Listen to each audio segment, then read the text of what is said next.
لو أنزلنا هذا القرآن على جبل لرأيته خاشعا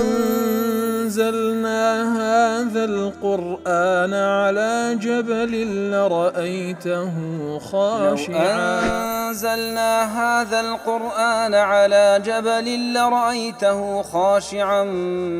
متصدعا من خشية وتلك الأمثال نضربها للناس لعلهم يتفكرون.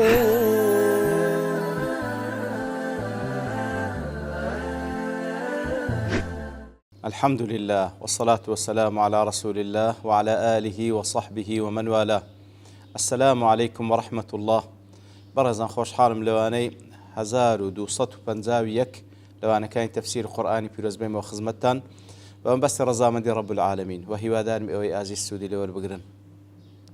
أعوذ بالله من الشيطان الرجيم. بسم الله الرحمن الرحيم. ولقد همت به وهم بها لولا أن رأى برهان ربه كذلك لنصرف عنه السوء والفحشاء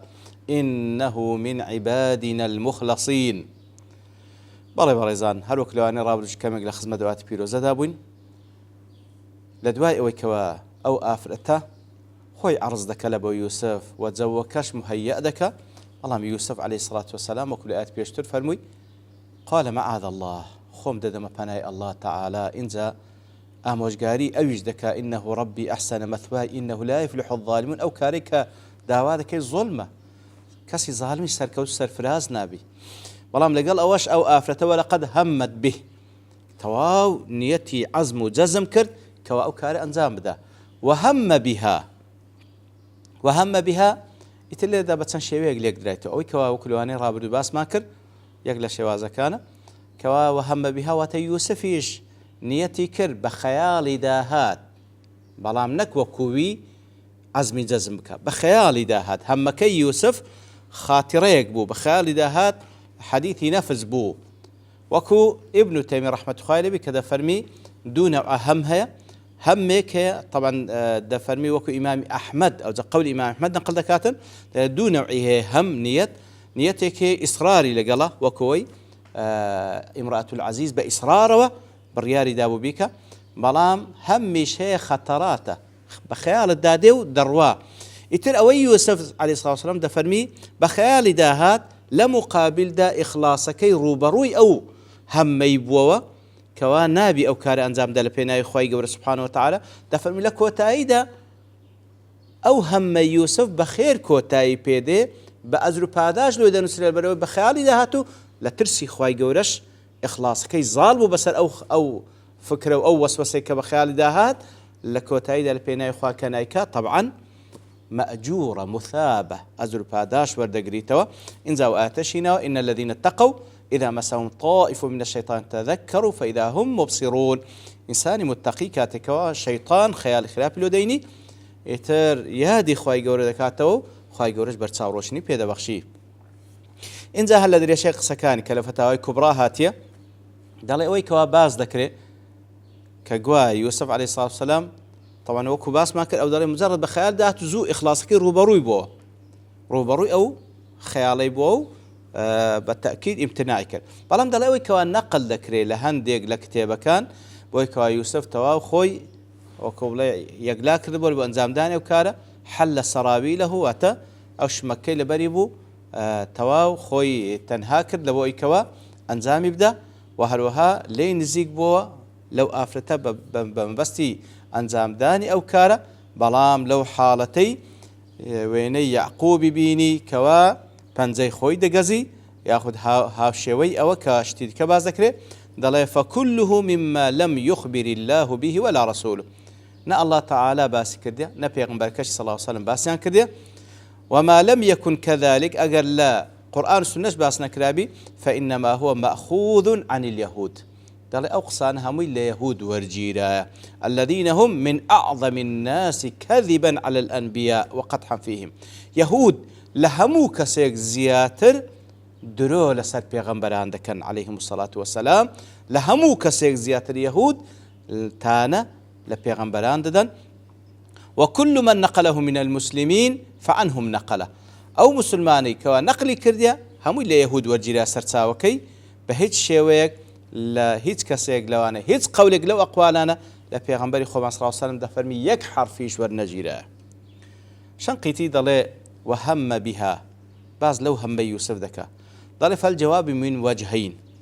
بدو شيوا والله مدريتو يكم يعني أن المراد بهم يوسف بها خاطر قلبي صرفه عنه وازع التقوى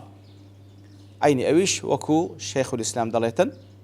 مجرد خاطرة يقبو بميش شداهات بلام لمقابل التقوى وإخلاصكي دفع كرد وقال بعضهم هو الميل الطبيعي والشهوة الغريزية المزمومة بالتقوى هندك ضلين بوشوي تعبير ذا كان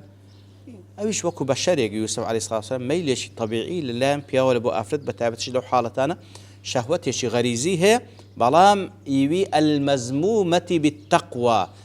زلو دراية سيطري لسر كراء أو ميل طبيعي وي أو غريزة شهوي وي بسبب التقوى وهذا لا معصية فيه بالي أو شتا أو بخيالي وكو همو بياوك بخيالي دادي بلام توا كنترول كلا بالتقوى دل هو جناح هيك نية أو أمر جبلي لا تعلق به التكليف هو قضية جبلي وطبيعية كوا همو بياوك كوا بالطبيعي بي ميلي هي لبو أفرد بتايبتش أفرد وابخوي عرض كردي لبوي يتريش أواب بلام أو ميل الطبيعية أو شهوة تشي كبخيالي داهات توا كنترول كلا بالتقوى كوا هيز جناح هيك نية ومثال هذا ميل الصائم بطبعه إلى الماء البارد زور جواندل نموني أو ميل الطبيعيش وكو كسيشي بروجيبو كواتينية بالطبيعة حال ضلي لبوت سدروا بتايبتي بروجية لروجة قرمي هاوين بالطبيعة حال ضلي لبو أو سار دروا مع أن تقواه تمنعه من الشرب وهو صائم ميلي طبيعي لبو أو سار دروا بلام تقواكي كوابهوي أو بروجية من عيدك لوي كواب سيتن أو بخواتوا يتبع غنبر صلى الله عليه وسلم من هم بسيئة فلم يعملها هر كسيك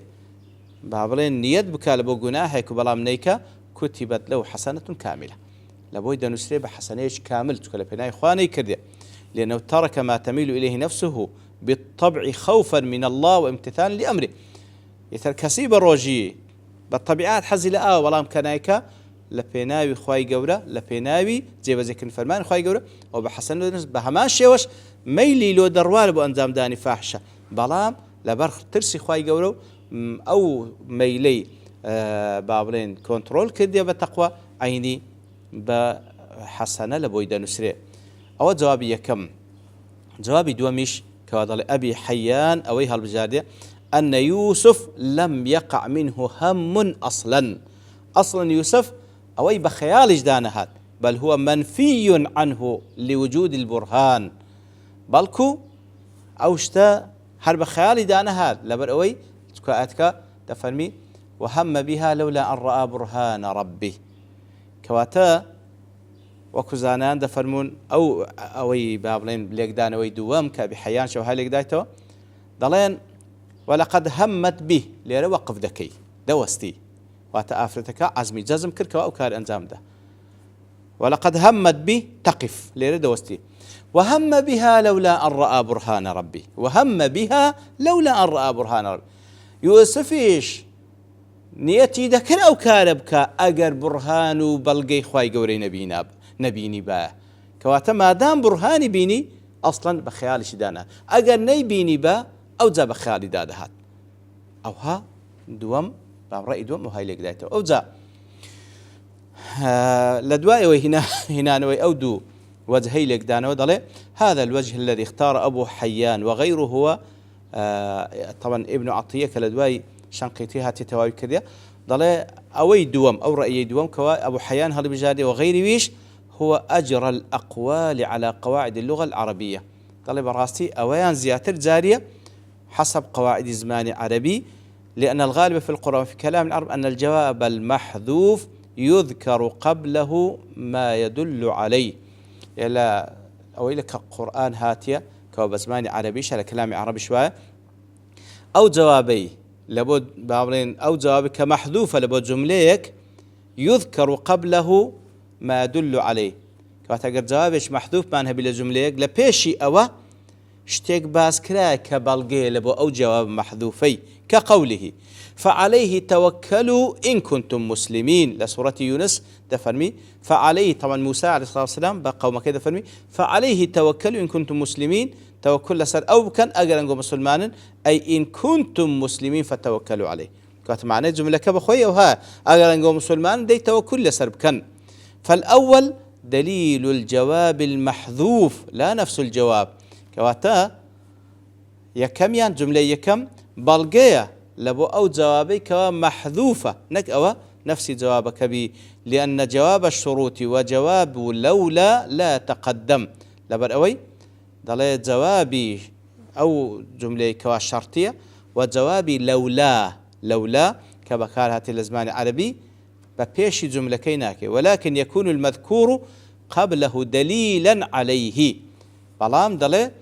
كجملة محذوف من هي يان لولا من هي أو إلى بيشوي هاتية بلغي لسر جملة محذوفة كي وكو أوآتك هاتية كواتدل وعلى هذا القول فمعنى الآية وهم بها لولا أن رأى برهان ربه كوات معنى أوآتك خير وهم بها لولا أن رأى برهان ربه أي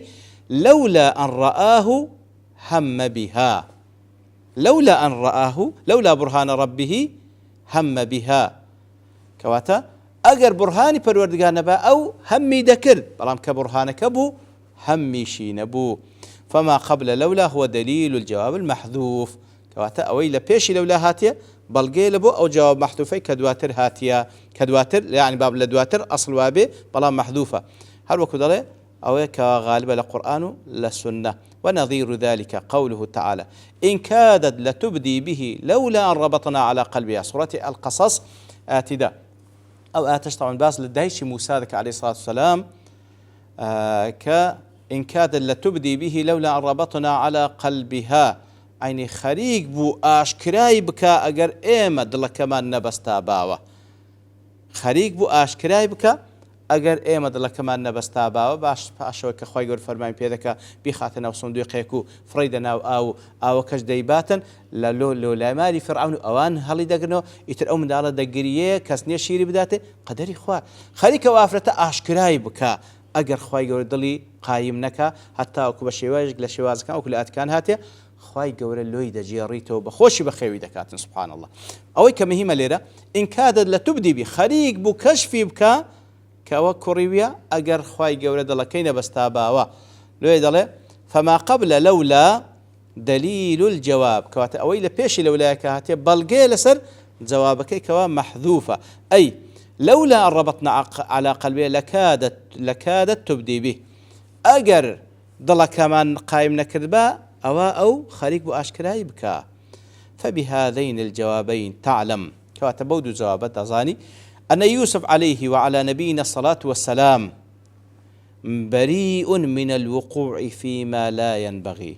دور يوسف عليه الصلاة والسلام لشتك كوا لبوي ناشئ وأنه إما أن يكون لم يقع منه أصلا كواتا أو هم هل أصلا بخيال دانهته بناء على أن الهم معلق بأداة الامتناع التي هي لولا على انتفاء رؤية البرهان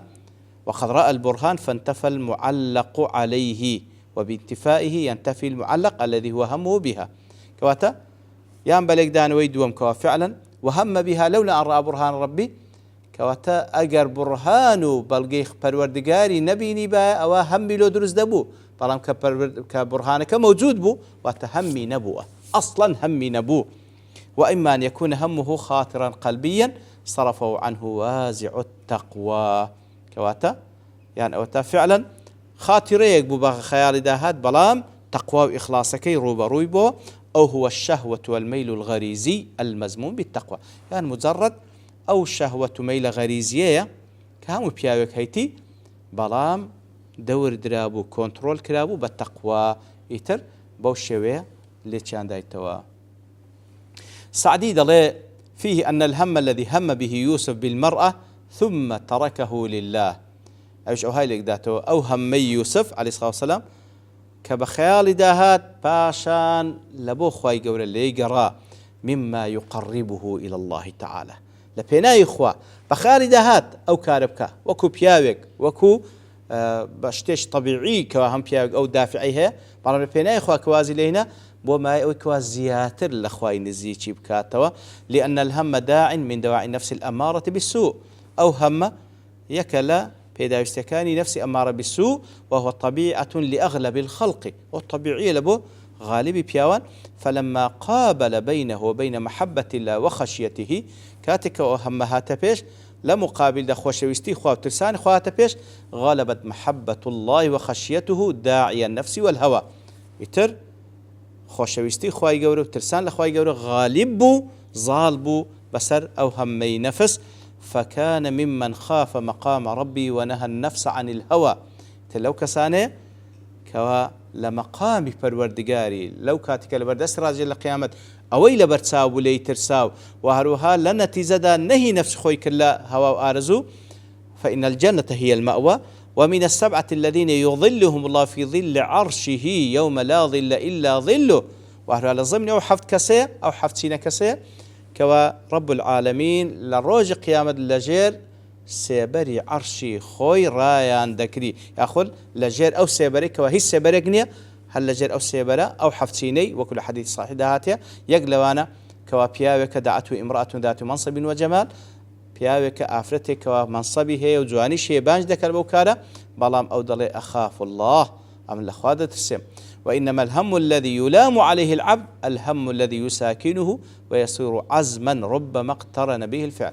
كواتا أو هم أو نيتكاتك لسر بابلين أو كوا إنسان بيجي ليدكره كوا فعلا لقلي دروا واحتمال بيك هات فعلش بلام كاتك لبيناي خواي يقول ترسي خواي يقول لبيناي خواي يقول روبروي أو هم دبيته أو لبوي بحسنه بد رفع درجاتيش دنسره والله أعلم دیارە و ئاتەشتی تریژ ما باسی بکەین بەڵام لەبەرتەوە بوونی کات دەوەستین بە پشتیوانی الله تعالى لەوانەی داهاتوو دێنەوە خزمەتی وصلى الله وسلم على نبينا محمد وعلى آله وصحبه أجمعين وآخر دعوانا الحمد لله رب العالمين. لو أنزلنا هذا القرآن على جبل لرأيته خاشعا أنزلنا هذا القرآن على جبل لرأيته خاشعا أنزلنا هذا القرآن على جبل لرأيته خاشعا متصدعا من خشية وتلك الأمثال نضربها للناس لعلهم يتفكرون